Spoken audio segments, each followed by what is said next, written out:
welcome to The Explainer. Today we're going to tackle a big one, Charles Dickens' Hard Times.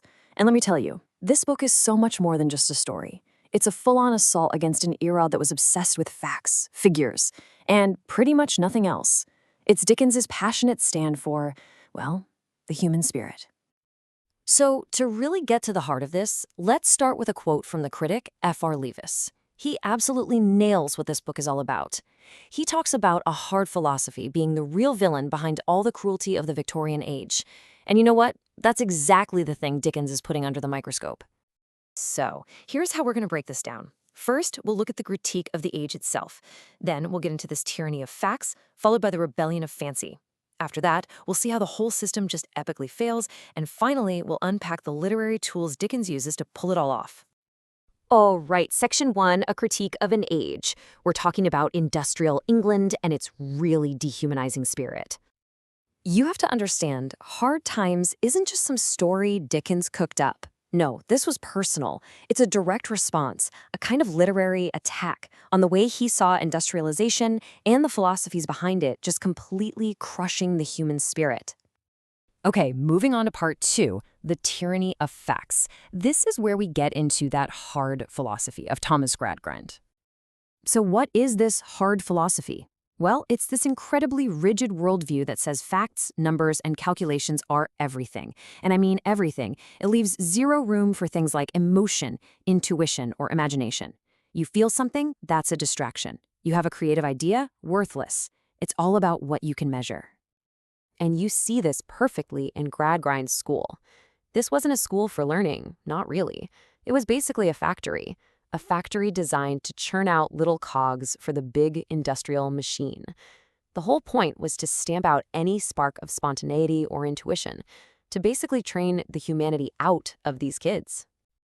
But of course, for every system, there's a rebellion. And that brings us to Section 3, the rebellion of fancy.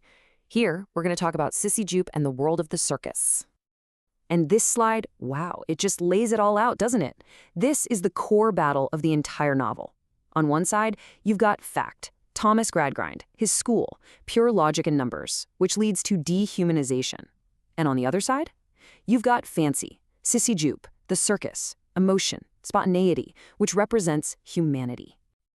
Yeah, Sissy Jupe, she is the ultimate chaos agent in Gradgrind's perfectly ordered world. She's from the circus, right? So she represents everything his system is designed to crush. Emotional intelligence, intuition, empathy. She's like a bug in his software. Her humanity just doesn't compute for him. And Dickens just spells it out for us. The book says Gradgrind was bothered by something in this girl which could hardly be set forth in a tabular form. I mean, how perfect is that? He knows there's something valuable there, something real, but he can't put it in a spreadsheet, and it drives him crazy. So that leads us to the big question, right? What happens when you actually succeed? What happens when a person is raised on nothing but facts? Well, that's Section 4, a system's epic failure, and it's all about the collapse of Louisa Gradgrind. Meet Louisa Gradgrind, her father's daughter, the system's perfect product, and she is a tragedy. She's been so stifled, so emotionally starved, that she's basically numb. She can't feel anything, except maybe a little for her brother. On paper, she's a total success.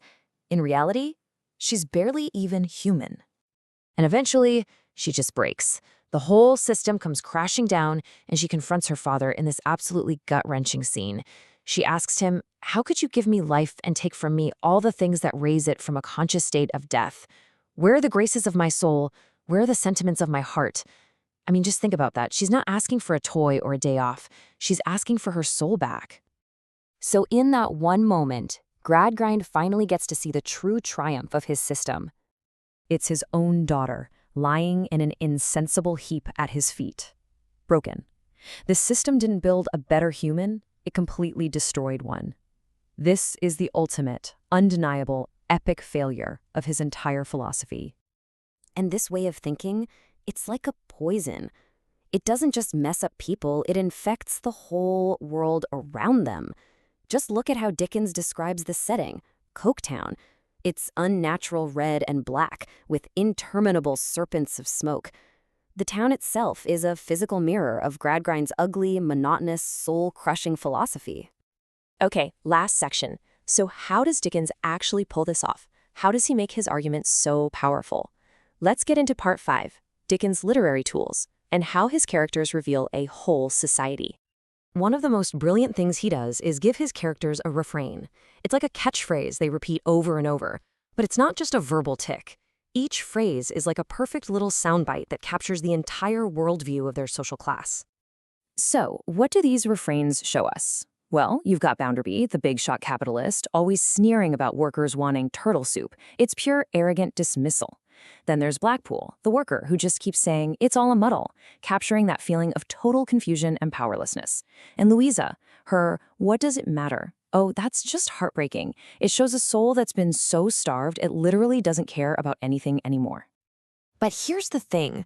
Through all these characters, Dickens is really showing his deep belief in humanity. Yeah, the book is bleak for sure, but at its core, it's actually an expression of faith. Faith that human potential, our ability to love and imagine, is always going to be bigger and stronger than any oppressive system that tries to stamp it out. And that really leaves us with a huge question, doesn't it? I mean, Dickens was writing about the 19th century, but doesn't this all sound familiar? In our own data-driven, algorithm-optimized world, how do we protect the graces of the soul? It's a question that feels more urgent and more necessary now than maybe ever before.